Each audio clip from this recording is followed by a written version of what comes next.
오늘 이제 사도행전 9장. 제가 이제 그 성경을 볼 때, 역사를 볼 때 이 하나님의 시각으로 보는 거하고 사람의 시각을 보는 차이, 이 말씀 드렸는데, 사람의 시각으로 보는 것은 한 여성이 방석을 만들기 위해서 수를 놓을 때 밑에서 보는 거는 사람의 시각으로 보는 거예요. 그러면 실이 여기 얽혔잖아요. 이게 도대체 무슨 일이었는지 알 수가 없어요. 위에서 보면 아름다운 무늬가 만들어가고 있죠. 역사에 이렇게 복잡하고 뭐가 뭔지 알지 못하는 것 같지만 하나님은 이 과정을 통해서 뜻을 이루어 가시는 거예요. 그러니까 역사는 하나님의 뜻을 이루어 가고 계시는 것을 봐야 이렇게 바라보는 거예요. 그래서 사도행전 제가 그런 점을 제가 설명을 드리고 애썼는데, 그 사도행전의 1장 8절에 보면 오직 성령이 너에게 임하시면 너희가 권능을 받고 예루살렘과 온 유대와 사마리아 땅까지는 내 증인이 되리라. 이게 하나님의 계획이에요. 그 말씀대로 전개된 것이 사도행전입니다. 그러니까 이 복음이 예루살렘에서 온 유다 사마리아로 그럼 땅까지 전해질 걸 말씀한 거예요. 그래서 1장 7장까지는 예루살렘에서 복음이 전해졌잖아요. 그리고 온 유다 사마리아가 복음을 전해야 되는데 교회가 가만히 있으니까 주님께서 핍박을 일으켰는데, 스데반이 그 주의 말씀을 증거했다가 돌에 맞아 죽었잖아요. 그가 이사민대 역사를 쭉 설명하면서 이스라엘 공회는 70인 그 대표자들이 모이는 이 모임인데, 이 공회 앞에서 이스라엘 민족 역사를 쭉 이야기 차라는 거지 그분들이. 근데 그 읽을 줄은 모르는 거예요. 그걸 통해서 너희 조상들이 핍박자는 선지자 누가 있냐? 의인이 오히려 한 번을 핍박했고 또 의인을 잡아준 자고 지금은 나를 핍박하고 있고 돌에 맞아 죽잖아요. 그 무슨 뜻이냐? 단순한 역사, 사실이 아는 게 역사가 아니에요. 역사에서 하나님의 하시는 게 뭐냐, 하나님 손길이 뭐냐, 그걸 봐야 돼. 그걸 못 보는 거예요. 그러니까 역사에는 겉으로 나타나는 거하고 이면이 있으면 영적인 거, 하나님이 그 속에서 하시는 일, 그게 이제 역사를 파는 눈이거든요. 누구예요? 스데반은 그걸 안 거예요. 그래가지고 민족 역사를 통해서 아브라함에 대한 거, 요셉에 대한 거, 모세에 대한 거 쭉 얘기하잖아요. 그래서 요셉 너희 조상을 핍박했지 않냐, 모세를 또 대적했지 않냐. 근데 하나님 그들을 택해서 이렇게 쓰셨다. 그 이야기를 통해서 자기들을 보기를 원했는데 못 보는 거예요. 그걸 통해서 고맙다 그러고 참 가르쳐 고맙다 그래야 되는데 오히려 이를 갈면서 돌을 던져서 스데반을 죽이잖아요. 근데 이게 애매한 죽음이 아니에요. 그 죽음 때문에 복음이 확산이 된 거예요. 스데반의 순교와 아울러 이래서 큰 핍박이 나서 성대 흩어지잖아요. 온 유대와 사마리아 이방 땅으로 그 사람들이 돌아다니며 복음을 전해서 복음이 주의 계획대로 전파가 된 거예요. 그 다음에 사도행전 9장에 그 바울의 회심은 무슨 뜻이냐? 단순 개인의 구원만이 아니라 사도 바울의 회심은 이방인 선교, 땅까지 있는 전도를 위한 일꾼을 준비하시는 거예요. 이건 누가 사람이 전도된 게 아니잖아요. 하나님이 그 이방인의 사도인 전도자 바울을 세우신 거예요. 그 다음에 십정은 뭐냐? 고넬료를 통해서 베드로를 깨우신 거예요. 하나님께서 경건한 사람, 의의를 행하는 사람 버리지 않는 걸 깨달았다. 그래서 이방인을 부정하고 개와 돼지를 취급하면 안 된다. 그때 깨닫는 거예요. 그래서 이방인의 대한 전도를 할 수 있도록 유대인의 편견을 버리게 하는, 그게 십장이에요. 만약 유대인에 대한 그 편견이 무너지지 않으면 이방인에 전도할 수 없어요. 그건 유대인들의 입장에서는 그냥 불법이니까. 그냥 십장에서는 그 일을 하신 거예요. 그러니까 이방 전도를 위해서 주님이 일꾼을 세우시고 또 걸림돌이 되는 유대인의 이방인에 대한 편견을 무너뜨리시고, 또 13장에서는 안디옥 교회, 이방 선교의 중심자 안디옥 교회를 세우시고 거기서 바울과 바나바를 파송을 해서 그들이 소아시아와 유럽으로 복음을 전하잖아요. 이 놀라워요. 그러니까 이것이 사도행전의 내용입니다. 그러니까 단순한 과거사를 기록한 게 아니라 하나님의 뜻이 어떻게 계획대로 전개되어 갔느냐, 그걸 기록한 거예요. 그걸 봐야 된다. 그걸 제가 말씀드린 게 가장 중요한 것입니다. 그게 성경 어떻게 봐야 되느냐, 역사 어떻게 봐야 되느냐 하는 시각이기 때문에 굉장히 중요한 거예요. 유대인들이 그걸 몰랐어요. 그렇기 때문에 주님도 십자가에 못 박잖아요. 그런 데서 보면 이 지혜는 이 세대의 관원이 하나도 알지 못하였나니 알았다면 영광의 주를 십자가에 못 박지 않았습니다. 유대인의 관원, 유대교 지도자들이에요. 한 사람도 몰랐다는 거예요. 가능했어요. 그러니까 그렇게 주님같이 선하시고 의로우시고 권능이 많으시고 이런 분이 어때요? 그런 분을 그렇게 기적을 보이시고 의로서 보이시고 선함을 보이셨는데 그분을 시기하는 마음이 있어서 십자가 못 박은 거예요. 그러니까 사람들이 하나님 앞에 지배받는 게 아니라 자기 시기심, 욕심, 이기심, 여기에 지배받는 거예요. 그러니까 우리가 이 중요한 게 뭔가 하면요, 우리도 무엇에 이끌림 받느냐, 내 육신의 이해관계에서 이끌리느냐, 하나님의 영광이 되느냐 안 되느냐, 여기에서 이끌리느냐, 이게 다른 거예요. 영적인 사람은 자기 이해관계보다 하나님의 영광을 더 중요시 하는 거예요. 또 형제의 유익을 더 생각하는 거예요. 그러니까 자기 유익을 생각하는 이 벌써 잘못된 거예요. 자기 유익 먼저 생각하는. 그러니까 성령에 충만하면 하나님의 영광, 형제의 유익을 먼저 생각하는 거예요. 그래서 형제와 이렇게 다투지 말고 소송하지 말고 차라리 속는 게 낫지 않느냐, 불의를 당하는 낫지, 이렇게 생각해요. 형제 싸우는 건 아주 잘못된 거예요. 차라리 속아라, 불이익을 당해라, 그러는 거예요. 그게 성경 가르침이에요. 원수를 사랑해라, 널 핍박하는 사람들 축복해라. 그게 크리스천이에요. 크리스천은 항상 선할 수밖에 없어요. 우리한테 배은망덕하는 사람도 불쌍하게 되고 사랑해야 되는 거예요. 당하면서도 알면서도. 그게 주님의 말씀이니까. 그게 주님이 십자가에서 못 박히실 때 사람들 얼마나 비장하게 해요. 침 뱉기도 하고 주먹으로 때리기도 하고 얼마나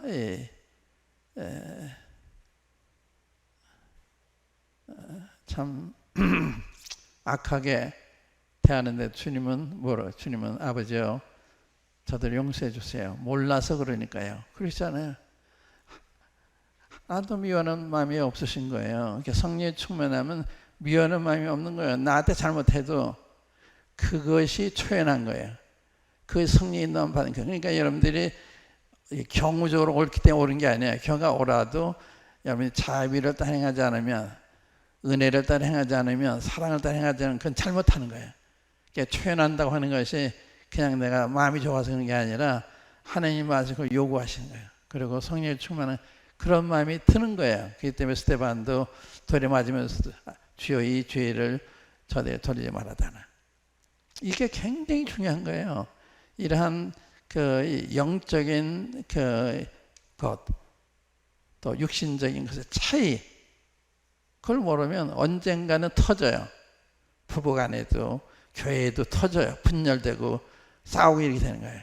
이게 있으면 그렇잖아요. 나 자신을 비판하니까 그건 네가 잘못 생각하는 거다 해서 나로 하여금 돌이키게 하시고, 근데 뭐 혈기를 내는 그 자체가 잘못된 거예요. 성령의 충만한 혈기를 내진 않아요. 혈기를 냈으면 잘못 살고 뉘우치는 것입니다. 그래서 육신을 행한다는 게 뭐냐? 자기 이해관계를 따라 행하는 거, 감정을 따라 행하는 거, 이게 육신하는 거예요. 이걸 가지고 성경은 어린아이, 갓난아기라고 하는 거예요. 성령을 쫓아가는 사람은 사랑과 희락과 화평과 오래 참음과 양성과 절제와 이런 걸 가지고 하는 거예요. 선하게. 양선은 선한 거예요. 선하게. 그리스도는 돌에 맞으면서 선한 거예요. 내가 피해를 보면서도 선한 거예요. 이게 크리스찬이에요. 그런 크리스찬이 필요해요. 근데 오늘날은 너무 감정이 너무 경우가 밝아서 내가 옳으니 그건 기독교가 아니에요. 기독교는 잘못했어도 불쌍히 여기는 마음, 용서하는 마음. 그렇지 않으면 악한 거다. 여러분이 돌아가시면 마태복음 18장에 베드로가 주님한테 형제가 잘못하면 7번까지 용서하리까 질문하니까 주님이 70번 싣고 용서해 줘라. 70번 싣고 몇 번이에요? 490번이죠. 무한히 용서해 줘라. 그런데 거기에 100달란트 탕감받은 왕의 신하가 자기한테 100데나리온 그 빚진 자를 용서를 안 해요. 때리고 오게 가뒀는데 나중에 임금님이 그 얘기를 듣더니 악한 종아, 너는 빌게 내가 불쌍하게 해서 용서해 줬는데 너도 내 그 종을 그렇게 대하는 게 마땅치 않느냐.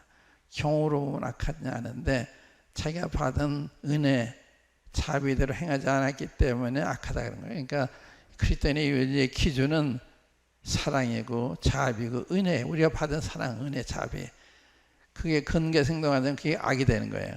알아들으셨어요? 그러니까 가정에서도 그게 기준이에요. 근데 맨날 내가 옳으니 아내는 아내대로 남편대로 자꾸 자기 주장. 그건 불쌍한 거예요. 주님이 남편은 나한테 뭐라고 말씀하시나? 주님께서 아내인 나한테 뭐라고 말씀하시나? 그 주님 앞에서 우리에게 교훈하신 게 있잖아요. 아내들은 남편이 복종하기를, 남편들은 아내 사랑하기를, 그게 기준이에요. 그걸 못하면 아내한테 잘못하기 전에 주님 앞에 잘못한 거예요. 남편한테 잘못하기 전에 주님도 먼저 잘못한 거예요. 이렇게 되는 거예요. 그러니까 주님 앞에 나를 봐야 되거든요. 교회에서는 장로들에게 순종해라. 순종하지면 안 되는 거예요. 순종해야 되는 거예요. 주의 명령이니까. 그럼 장로이 잘못하면 어떡하냐? 주님이 다스리는, 주님이 세우셨기 때문에. 그러니까 사울을 피하시잖아요. 그리고 다윗을 세우시잖아요. 그러니까 이제 주님이 그런 걸 다스리시는 거예요. 그러니까 오늘은 사도행전 9장 19절부터 한번 읽어볼게요. 본문을 보면서 그동안 언급하지 않았던 이 부분을 좀 보고 지나가면 좋겠다는 생각이 들었어요. 사도행전 9장 19절 음식을 먹으며 강건해지니라. 사울이 다메섹에 있는 제자들과 함께 며칠 있을새 즉시로 각 회당에서 예수의 하나님의 아들이심을 전파하니, 그렇게 예수님은 이단이다 생각을 해서 박멸해야 되겠다 이러던 사람이 갑자기 변한 거예요. 구원받아 시각이 바뀌니까 예수님이 하나님의 아들인데 내가 핍박했구나, 그걸 깨달은 거예요. 또 교회는 하나님의 교회인데 이 하나님의 교회는 핍박했구나, 이걸 깨달은 거예요. 그래서 즉각적으로 회당에 가서 예수 하나님의 아들 되면 증거했다는 거예요. 놀랍잖아요. 구원받은 게 뭐냐? 예수님 하나님의 아들이신 것을 알게 된 거. 이게 구원이에요. 그거는 성령님의 계시가 없이는 알게 되는 게 아니에요. 성령의 계시로 예수 하나님의 아들을 알게 되는 거거든요. 그게 마태복음 11장에 아들과 아들 소원대로 계시를 받는 자 외에는 아버지를 아는 자가 없다. 계시, 하나님 보여주시는 거. 하나님 보여주심으로 아는 거예요. 그래서 고린도후서 4장에 이런 말씀 있잖아요. 어두운 데서 빛이 있으리라 하시던 그 하나님께서 예수 그리스도의 얼굴에 있는 하나님의 영광하는 빛을 우리 마음에 비추셨다. 사도 바울한테 빛이 비쳤잖아요. 이런 빛이 비춰오면 예수님이 하나님의 아들이신 걸 몰랐구나 이렇게 되는 거예요. 그래서 하나님의 아들인 것을 믿게 되는 거예요. 이게 모든 걸 다 바뀌는 거예요. 성경에 대한 생각도 바뀌고 인생에 대한 생각도 다 바뀌는 거예요. 그분의 말씀이 이게 하나님의 말씀이니까. 그러니까 그렇게 미워하던 주님을 하나님의 아들을 전파하는 놀라운 변화잖아요. 그 다음에 보세요. 그 다음 뭐예요? 듣는 사람이 다 21절 듣는 사람이 다 놀라 말하되 이 사람이 예루살렘에서 이름 부르는 사람을 잔해하던 자가 아니냐 여기 온 것도 저희를 결박하여 대상들에게 끌어가고자 함이 아니냐 하더라. 사울은 힘을 더얻어 예수를 그리스도라 증명하여 다메섹 사는 유대인들을 굴복시키니라. 예수를 하나님의 아들라고만 전파한 게 아니라 그리스도 메시아다. 구약 성경에 약속한 그들이 대대로 기다려오던 메시아, 기름 부으신 자. 하나님께서 아브라함한테 내가 내 자손을 줘서 그 사람을 통해 천한 만민의 복을 받게 하다. 그 자손이 오신 거예요. 그걸 그리스도라 증명했다. 무슨 뜻이에요? 구약 성경에 그리스도께서 어떤 과정을 통해서 오실 것이 다 예언이 돼 있어요. 그러니까 성경을 가지고 증명한 거예요. 다시 말하면 이 건물이 있는데 이 건물을 짓기 전에 이 시청에 여기 시청에 구청이나 시청에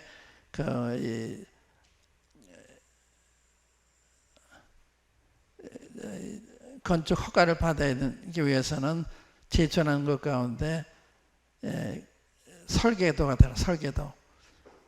설계도가 있는데 나중에 다 지은 다음에 준공검사 받잖아요. 그러면 구청에 나와가지고 설계도를 따라 지었나 바꿨나 하는 거 보는 거예요. 그러니까 설계도 보면 설계도로 지었는지 증명이 되는 거예요. 그러니까 구약성 예수님에 대해서 그렇게 예언을 수십 가지 했는데 그대로 됐는 거예요. 예를 들면 아브라함이 자손 오실 거 예언했어요. 아브라함이 자손이 아니면 메시아가 될 수 없어요. 그 다음에 아브라함 자손 한두 사람이 아니잖아요. 유다 지파에서 아브라함 자손이나 유다 지파에 오지 않으면 그건 메시아가 될 수가 없어. 유다 지파에서는 한두 사람이 아니잖아요. 유다 지파 중에서 다윗의 혈통에 나시다. 다윗의 혈통에 나셔야 되는 거예요. 다윗의 혈통에 나시면 메시아가 되잖아요. 근데 다윗의 혈통에서 한두 사람이 아니잖아요. 다윗의 혈통에 나뿐만 아니라 처녀에게서 나야 돼요. 그건 많지가 않죠.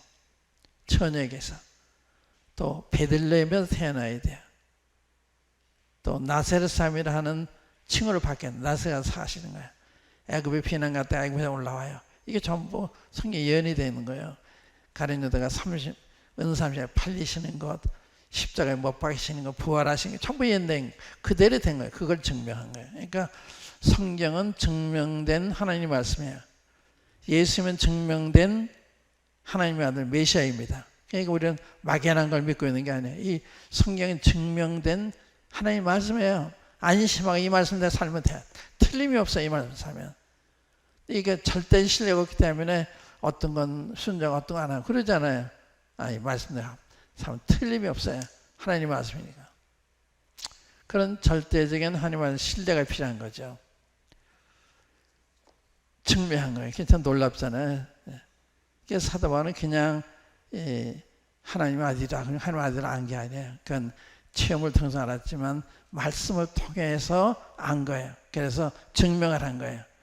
17장에 보면 17장, 사도행 17장에도 데살로니가 갔을 때 똑같은 일을 해요.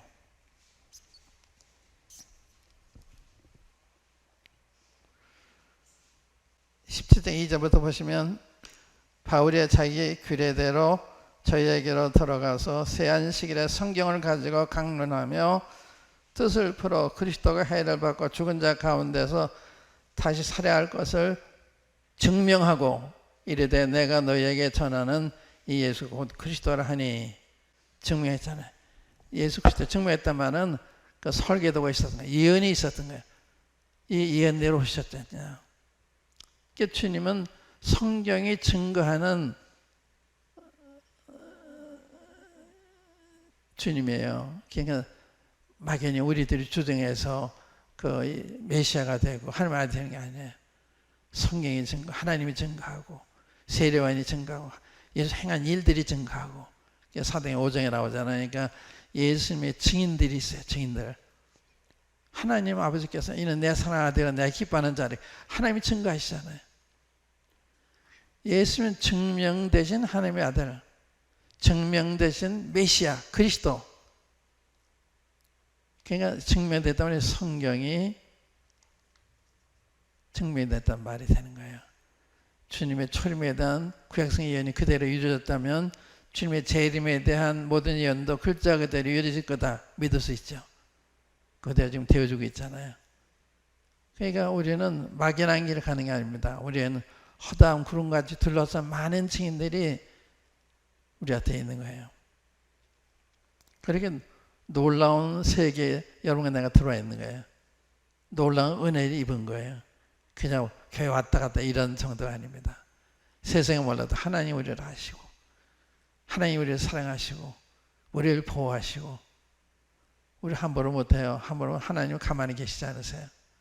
저는 제 개인의 삶에서 저한테 함부로 한 분들 주님이 손대는 거 여러 번 봤어요.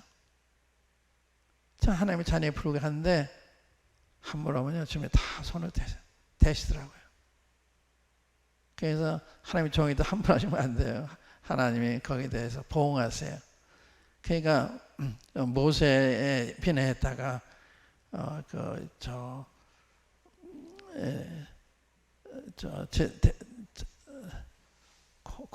코라죠. 그 일당이 생매장 당하잖아요.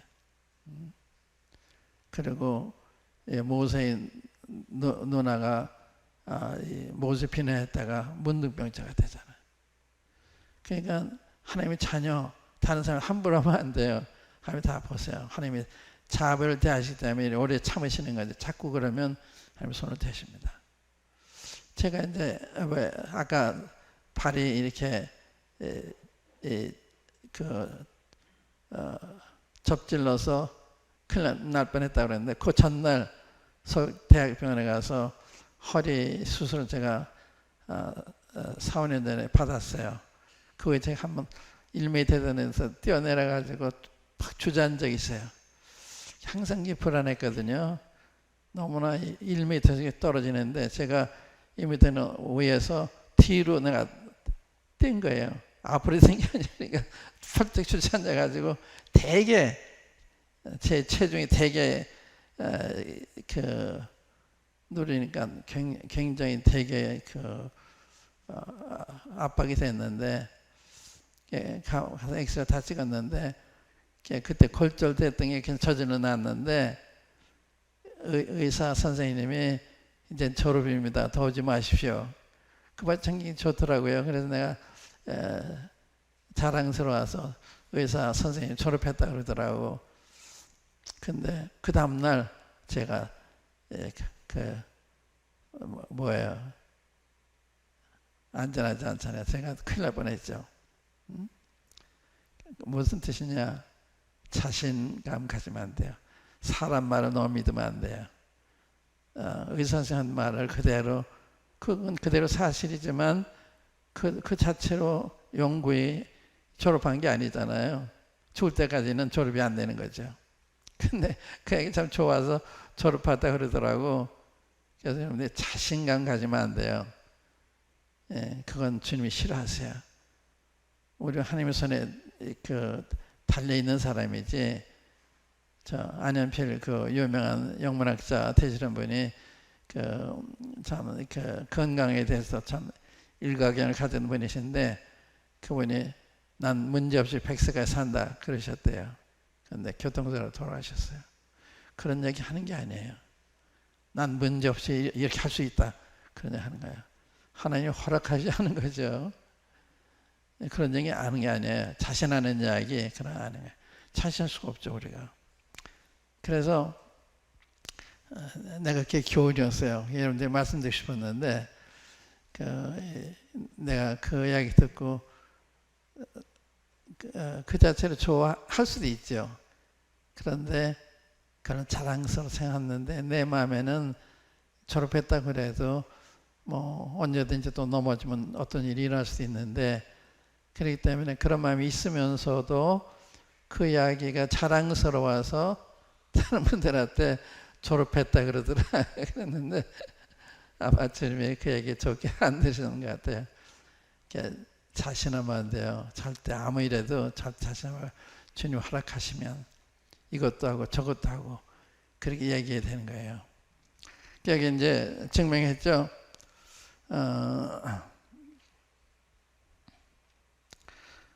그래서 사도 바울이 이렇게 주님을 반대하고, 보통 반대한 게 아니에요. 이거는 그냥 예루살렘에서 모든 그리스도인들을 잡아서 옥에 가두고 또 억지로 안 할 말을 시키고 또 스데반 죽을 때 거기에 찬성한 이런 분이에요. 그런데 한순간에 주님 만났을 때가 돌변하잖아요. 구원은 돌변하는 거예요. 돌변. 속이 눈을 뜬 것 같으니까 속이 있을 때와 눈 뜨면 걸음걸이가 다르죠. 살아가는 방식이 달라요. 죽은 자가 살아났다. 다르죠. 그냥 움직이지 못하죠. 살아있는 사람이 이제는 활보하죠. 그러니까 죽었다가 살아난 게 구원이에요. 속에 눈 뜬 게 구원이에요. 그러니까 완전히 변화가 일어나야 돼. 그런 변화가 아니면 그건 성경에 한 구원은 아니에요. 그래서 제가 여러 번 강조했죠. 그래서 우리가 사도 바울에서 그걸 봤잖아요. 그 다음에 이제 23절부터 여러 날이 지남에, 9장입니다. 여러 날이 지남에 유대인들이 사울 죽이기를 공모하더니 그 계기가 사울에게 알려지니라. 저희가 그를 죽이려고 밤낮으로 성문까지 지키거늘 그의 제자들이 밤에 광주리에 사울을 담아 성에서 달아내리니라. 이 보세요. 사울이 유대인들이 사울을 죽이려고 공모했다 그랬죠. 사울이 뭐 잘못했어요? 그들이 신하는 예수님은 하나님의 아들이라고, 메시아라고 생각해. 그게 미운 거예요. 왜 세상에 우리를 미워해요?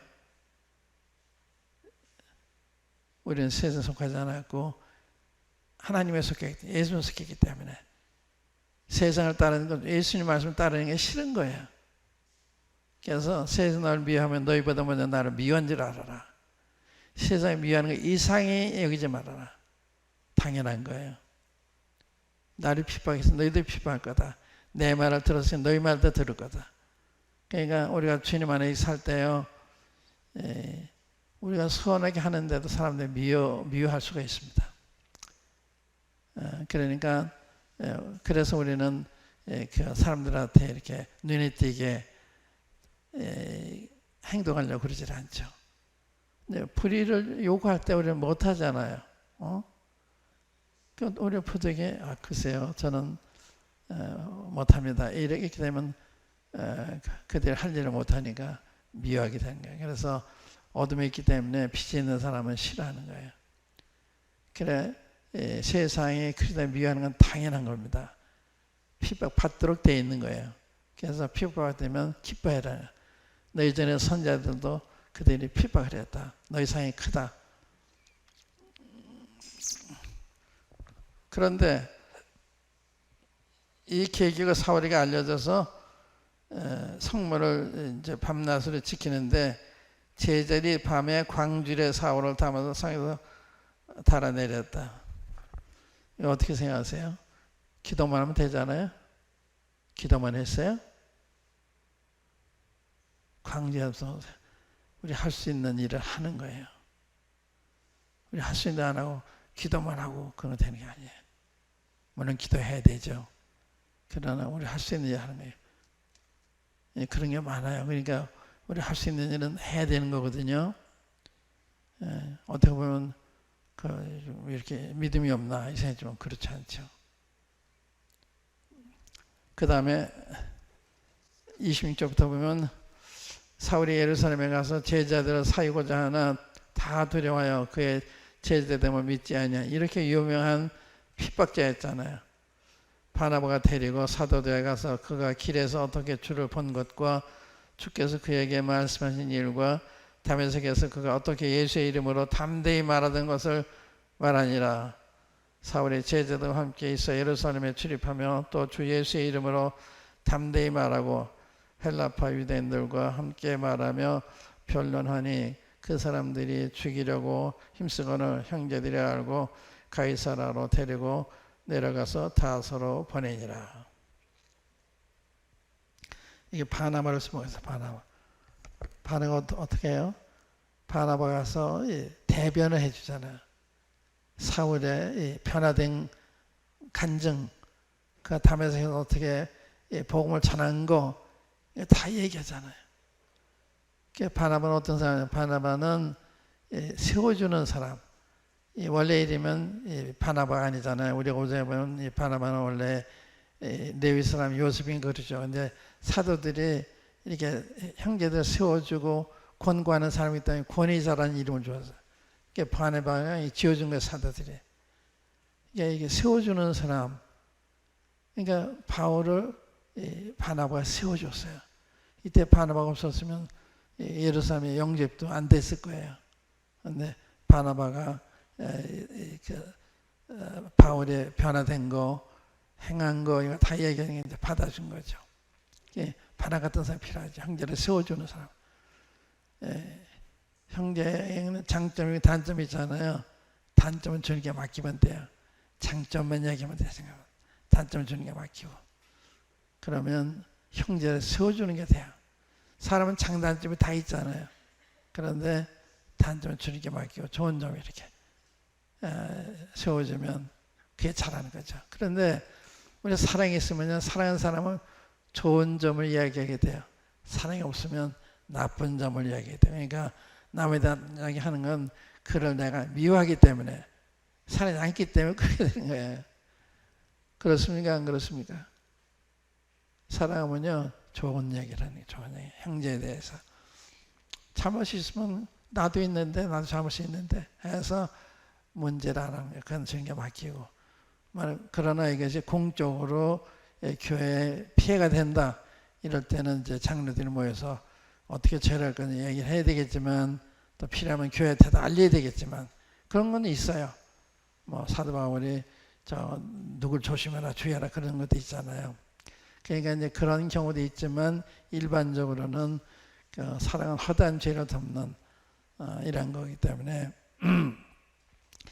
바나바 같은 사람이 우리한테 많이 필요하죠. 그 다음에 이제 그래 바울이 다소에 가서 이제 고행가 있는 거예요. 근데 나중에 11절 보면 바나바가 사울을 찾으러 가잖아요. 사울을 데리고 와서 안동에서 1년 동안 이렇게 하나님을 가르치는데 자기보다 더 은사가 탁월하니까 바나바 본인도 말씀 잘 증거하지만 바울한테 부탁한 거예요. 그래서 거기서 크리스천들이 제자들이 크리스천이라 빌어서 일금 받았다. 그러니까 얼마나 주님을 좋아했으면 맨날 주님 이야기하니까 주님에 미친 사람들이다. 예수에 미쳤다. 똑같은 거예요. 크리스천이란 말은 크리스천에 미친 사람들이다. 이게 좋은 거죠. 그런 쟤는 예수님밖에 몰라. 예수님이 미쳤어. 그런 얘기 되면 굉장히 좋은 거예요. 주님을 그만큼 사랑하는 증거니까. 근데 이제 다소에 가서 이렇게 있는데 바나바가 데려다 같이 동역을 한 거예요. 그리고 이제 주님이 부르심 받아가지고 이방 전도하면서 얼마나 큰 일을 했어요. 뒤에 바나바가 있어요. 바나바가. 어떤 분이 그러더라고요. 사람은 다 1인자 되기 원한대요. 2인자 되기 원하지 않네요. 근데 자기는 2인자 되기 원한다. 그런 얘기하는 형제가 있었어요. 참 훌륭하죠. 2인자 되는 거. 남을 세워주고 남을 앞세우고 자기는 뒤에 있으려고 그러고. 이제 31절 그리하여 온 유대와 갈릴리와 사마리아 교회가 평안에 든든히 서가고 주를 경외함과 성령 위로로 진행하여 수가 더 많아지니라. 이 초대교회는요 계속 수가 들어가요. 이 살아있는 믿음, 살아있는 복음을 전하니까 사람들이 반응이 좋은 거예요. 그러니까 우리도 정말 이 살아있는 믿음을 가지고 살아있는 그리스도를 증거하면 반응하죠. 이렇게 좋은 분인데 우리가 그렇게 전도를 못하니까 그런 거예요. 제가 월요일날 암으로 이제 돌아가실 뻔했는데 우리 모임에 그 장로 형제 장인어른이 있어요. 그래서 저 시간 나냐? 나 오늘 병원에 가는데 저녁에 시간 날 수 있다. 이렇게 갔어요. 근데 그 장모님은 천주교신자, 그래서 늘 경계하고 좋아하지 않으셨는데 저한테 간절히 기도하고 갔죠. 근데 이 장인어른이 너무 암이 퍼져가지고 너무 힘이 드시니까 일어났다 누웠다 막 그러시더라고요. 뭐 신음도 하지 않으시고 인내심이 좀 많으신 분이신데 그래서 너무 반응이 없는 것 같아서 좀 물어보세요. 이건 이 할아버지 문제입니다. 할아버지가 천당간에 죽어 이런 문제입니다. 죽으면 끝이 아니에요. 그에게 내가 간절하게 하겠어요. 아이 할아버지께서 좀 물어보셔야죠. 이렇게 믿어도 되느냐, 어떻게 믿어야 되느냐, 어떻게 하면 지옥 가든 천당 가느냐 물으셔야 되잖아요. 막 내가 그랬거든요. 근데 그걸 그 메시지 장모 되신 분이 감명이 드는 것 같아요. 그러고 나서 이제 이분은 방에 가서 쉬는데 이제 이 장모님한테 전도를 했어요. 근데 처음으로 이렇게 들으셨대요. 그리고 아주 경청을 하셨어요. 그러니까 죽어가는 사람한테 확실하게 전해야 되잖아요. 믿어도 듣고 안 믿어도 듣는 게 아니잖아요. 이건 정말 마지막 기회일지도 모르기 때문에 그 복음을 확실하게 전하면 사람들 확실하게 반응하는 거예요. 그러니까 확실하게 얘기하는 필요하죠. 이게 현실이잖아요. 안 믿으면 지옥 가는 거잖아요. 그러니까 그런 걸 잘 이렇게 얘기를 해서 상대방이 듣고 감동을 받도록 그래 초대교회 때 수가 점점 들어가요. 교회가 왜 그러냐? 산 믿음을 가지고 산 복음을 전하니까. 우리 지금 살아계신 분인데 살아계신 분으로 전하지 않단 말이에요. 하나님 역사적인 인물로만 전하니까 그건 뭐 그렇잖아요. 살아계신 분 아니에요. 우리 얘기 다 들으시고 응답하시고. 그래서 복음을 담대하게 전하는 참 필요한 거죠. 그 다음에 그러니까 이제 온 유다, 갈릴리, 사마리아 얼마나 벌써 복음이 널리 전파가 됐어요. 이게 스데반의 순교와 이렇게 핍박으로 인해서 이렇게 복음이 확산이 된 거예요. 핍박도 괜찮은 거예요. 감옥 가도 괜찮은 거예요. 거기 전도할 수가 있으니까. 그러니까 우리는 우리 할 일을 하고 나머지는 중에 맡기는 거예요. 그런 주님을 절대적으로 신뢰하시면 돼요. 주님은 실수하는 분이 아니고 약해서 우리를 보호를 못하신 분이 아니고 필요하기 때문에 그러니까 당하기도 허락하시는 거거든요. 여기 이제 교회가 평안하고 든든히 서가고 든든히 서갔다니 뭐예요? 믿음이 확실한 거예요. 그러니까 우러나 좌우절이 치우지지 않는 거예요. 그러니까 살아있는 믿음, 하나님 말씀에 대한 믿음 이게 있으면 든든한 거예요. 여러분들이 그런 분들이에요. 그러니까 제가 여러분들 많이 자랑해요. 수요일날도 애들을 데리고 오더라. 주일날도 애들 데리고 잘 안 오려고 그러는데 수요일날도 갓난애기 데리고 초등학생 데리고 이렇게 오더라. 그 여러분들 참 훌륭하세요. 내가 자랑 많이 해요. 근데 내가 지난 주일은 조그만 모임에 이소연이 같이 갔는데 그거 한 10여 명 모이는 것인데 참 사랑이 많아요. 사랑이 많고 기도 예배를 드렸는데 예배 꽉 찼어요. 여러분도 참 예배 참 좋았는데 이거 꽉 찼어요. 몇 명 안 되는데 그 기도가 꽉 찬 거예요. 빈말이 아니고 마음으로부터 우러난 이 기도라는 거예요. 그리고 그 교회를 제가 몇 번째 갔는데 그 고린도후서 8장에 보면 하나님께서 마게도냐 교회들에게 주신 하나님의 은혜를 내게 증거하노니 극한 가난과 극한 고난 중에서 넘치는 연보를 했다. 그 무슨 뜻이에요? 은혜 받았다는 것이 남에게 많이 베푼다는 것이 증거가 되는 거예요. 은혜 받았기 때문에 그게 남한테 주는 거예요. 자꾸 주기를 원하는 거예요. 더 주니까 더 주님이 하도록 하시는 거예요. 그러니까 은혜 받았다는 내가 뭐 사업이 잘 됐다 이런 차원이 아닙니다. 내가 남을 더 생각하는 그게 성령의 증거하는 은혜예요. 고린도후서 8장 1절 2절 읽어보세요. 은혜를 입으면 내가 이런 일에 동참하도록 자원하고 강관하고 나도 여기 좀 끼게 해달라. 근데 그 조그만 교회인데 그렇더라고요. 예. 갈 때마다 달라요. 이게 조그만 교회인데 그래서 감동을 받아요. 그러니까 마게도냐 교회들이 생각이 났다니까요. 그러니까 교회의 가치나 개인의 가치는 사랑이 있잖아요. 사랑. 우리 중에 어려운 분들이 있으면 서슴자고 나누는 주님 그걸 우리가 원하시잖아요. 좋은 기회잖아요. 저는 그 장례식에 가서도 이제 한번 문동무 노영님 부인 되시는 노자님이 돌아가셨을 때 갔는데 장례식장에 거기서 이제 빌딩 가진 두 형님 만났어요. 그래서 제가 거기서 얘기했어요. 제가 이사서를 읽어보니까 그 하나님이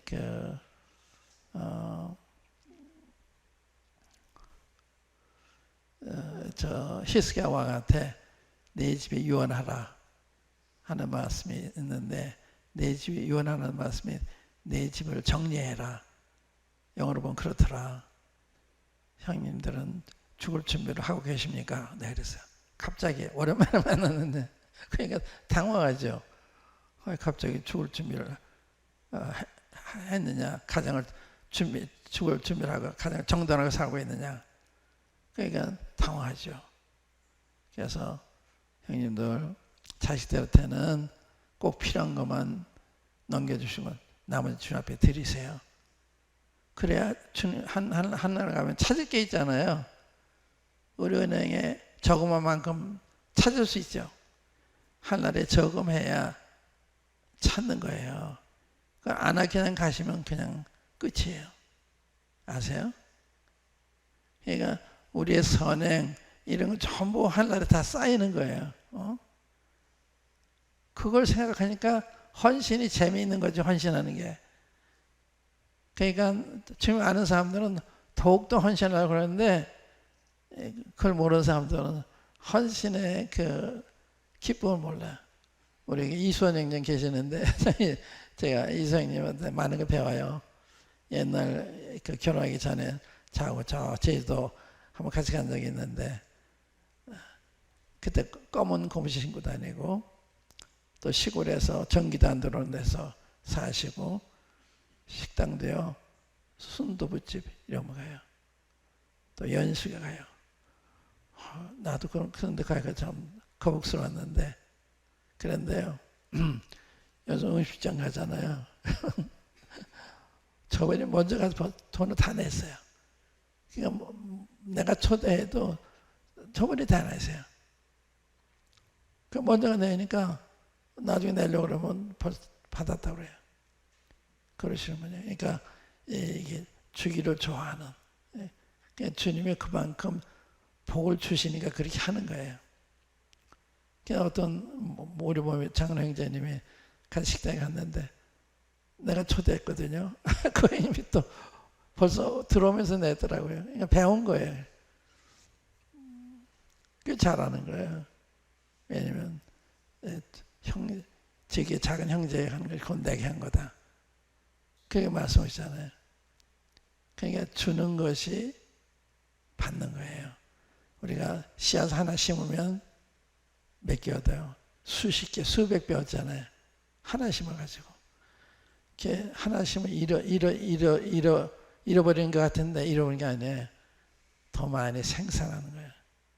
그러니까 여러분들 개인적으로도 주는 삶을 사시고 교회적으로 주는 삶을 사시면 이보다 더 잘 사는 게 없는 거죠. 이 교회가 평화롭고 든든히 서갔다.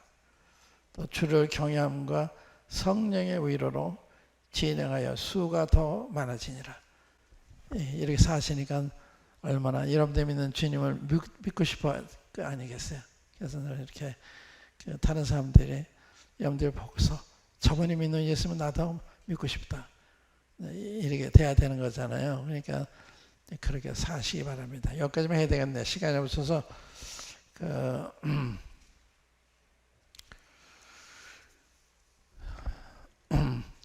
근데 이제 제가 10월 중순경이면 제가 미국에 또 가야 되기 때문에 일이 중단이 되고 그러는데 또 우리 젊은 형제들이 또 미래를 위해서 말씀을 준비하고 행해야 되거든요. 손 놓고 있으면 안 돼요. 일을 해야지. 그러니까 주를 위해서 헌신하는 사람은 이게 복이에요. 그러면 주를 위해 헌신하기 위해서는 성경을 상고해야 돼, 기도해야 돼. 그러니까 내가 발전이 되는 거예요. 책임이 없으면 기도도 덜하게 되고 성경 말씀 덜 상고하게 되는데 책임 맡은 게 성경 상고해야 되잖아요. 또 기도해야 되잖아요. 그러니까 책임 맡고 사는 게 좋은 거예요. 그 안에 책임 없으면 나태해지기 쉽고 손해예요. 근데 이게 주를 경외하고 그랬다. 그래서 이 성도교회가 더 훌륭한 교회, 정말 주님으로 충만한 전 주님밖에 모르는 이런 교회가 돼서 다른 교회 분리되면 참 좋으리라 생각합니다. 한번 기도하십시다. 아버지 하나님, 참 사도 바울 같은 귀한 분을 기록을 통해서 그의 핵심한 것과 그가 돌변의 주님을 하나님의 아들인 것을 증거하고 그리스도의 것을 증거하고 증명한 사실을 봤습니다. 아버지 하나님, 또한 많은 교회들이 점점 견고해지고 또한 수가 더 늘어간 것을 봤습니다. 아버지 하나님, 성도교회도 그와 같이 축복하셔서 이들 교회처럼 든든히 서가고 평안 가운데 있고 또한 수가 번성하는 교회가 되도록 주께서 성도 가운데 역사하시고 성도를 통해서 역사해 주시기를 바랍니다. 주 예수 그리스도의 이름으로 아버지 하나님께 기도합니다. 아멘.